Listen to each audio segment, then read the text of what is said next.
Kia ora, how are you? Welcome. Good, thanks. Yeah, so I'm Chris Bullen. I'm a public health physician and a member of the Royal Australasian College of Physicians. Kia ora, Liz. So I'm speaking on behalf of the RACP. It's a body that represents over 40 medical specialties in Australia and New Zealand.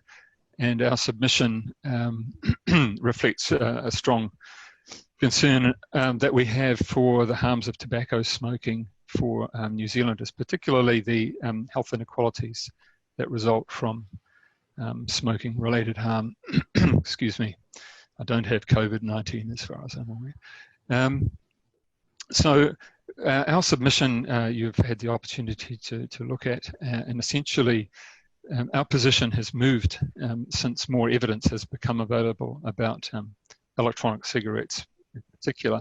So I was on a working party for the RACP several years ago in looking at this area, and the college's view was quite negative and very cautious.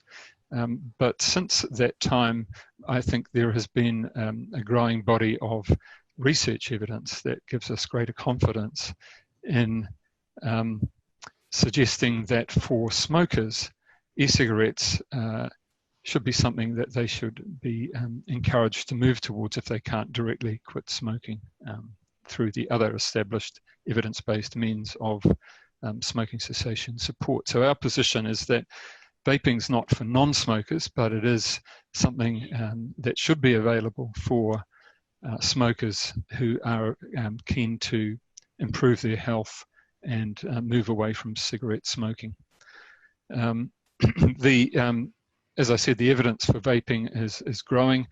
I led the world's first randomized controlled trial of e-cigarettes, comparing them with nicotine patches, and that was in 2013. And in those days, the e-cigarettes we tested were pretty bad, I have to say. The battery life was terrible. They looked like a sort of a slightly larger version than a normal cigarette. Since then, they've evolved very, very rapidly. And in fact, they're a class of product that's constantly changing and innovating. And perhaps that's one of the successes of these products, is that they do respond to consumer need and to changing technology. So the e-cigarettes that we have available today are these pod devices that are the most popular. And they have a sealed unit.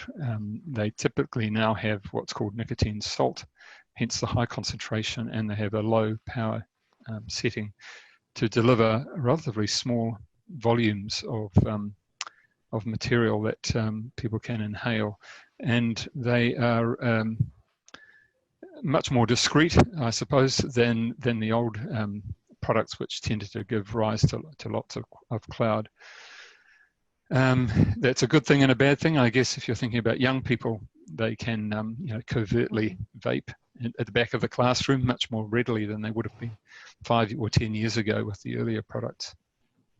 But the quality of product now available is potentially pharmaceutical grade solutions and much more sort of standardized quality products that can be obtained by people. So and their ability to deliver nicotine is able to match that of a cigarette. So this is something the pharmaceutical industry has never been able to do with nicotine replacement products. So for the first time, smokers now have a product that can deliver nicotine. It's not perfect, and they are not safe products, but they are, by all accounts, safer than smoking, and I don't think there's any question about that.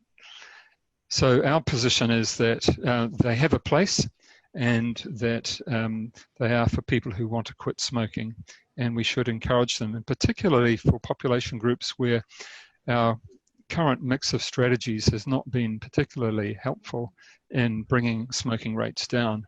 And I'm thinking particularly of Māori women who are pregnant, where there's both harm to the unborn child and to the mother. These should be something that we should be looking at as part of our mix of support and help encourage those women to quit smoking, to move away from harmful smoking, which we know is largely due to the other substances in the smoke. It's not the nicotine per se. That's the major concern.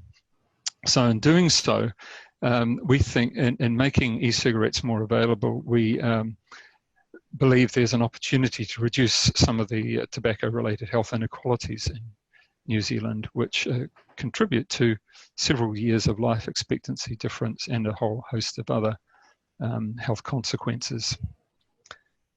And so I guess we support the legislation broadly, although we have a couple of issues where we think there are some loopholes that should be addressed.